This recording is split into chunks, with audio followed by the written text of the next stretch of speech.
சீரியல்களின் full எபிசோடுகளை Sun டிவியில் ஒளிபரப்பான உடனே எக்ஸ்க்ளூசிவாக சன் நெக்ஸ்டில் மட்டும் ஃப்ரீயா பாருங்கள். நீங்க எல்லாரும் வெளியில போங்க, இல்லனா ஒரு ஓரமா நில்லுங்க, என்ன டிஸ்டர்ப் பண்ணாதீங்க.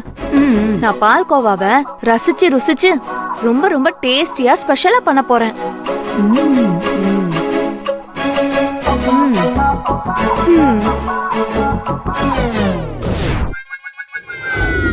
இன்னைக்கு நம்ம கிச்சன்ல நம்ம எல்லோருக்கும் ரொம்ப ரொம்ப பிடிச்ச பால்கோவா ரொம்ப சுலபமா செஞ்சிடலாம்.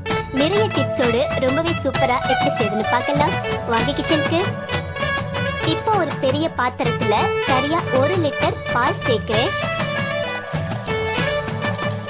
பால் நல்ல திக்கா ஃபுல் கிரீம் மில்க் இந்த மாதிரி கிடைக்கும் இல்லையா, அந்த மாதிரி சூஸ் பண்ணிக்கோங்க. அப்ப நம்ம பால்கோவா நல்ல கிரீமியா நிறைய ரொம்ப சூப்பரா கிடைக்கும். பால் சேர்த்த உடனேயே இந்த மாதிரி கலந்து விட்டுருங்க. அந்த பாத்திரத்துல நீங்க கலந்து விடும்போது இந்த மாதிரி அடியில உள்ள பாத்திரம் தெரியணும். அந்த மாதிரி திக்னஸ் வந்தாதான் நம்ம சுகர் சேர்க்கணும். இப்பயே சேர்த்துட்டீங்க அப்படின்னா ஒரு மாதிரி இறுகின மாதிரி போயிடும். பால்கோவா அந்த சாஃப்டான பக்குவத்துல வராது. ஏன்னா சுகர் சேர்த்த பிறகு நம்ம ரொம்ப நேரம் அடுப்புல வச்சுட்டே இருக்கிறோம், அந்த சுகர் ரொம்ப இறுகின தன்மையை கொடுத்துரும். பால் நல்லா வத்தி வந்த பிறகுதான் சுகர் சேர்க்கணும். சர்க்கரைக்கு பதிலா உப்பு எடுக்கிறான். அவ எதையோ எடுத்துட்டு போறா. உனக்கு என்ன?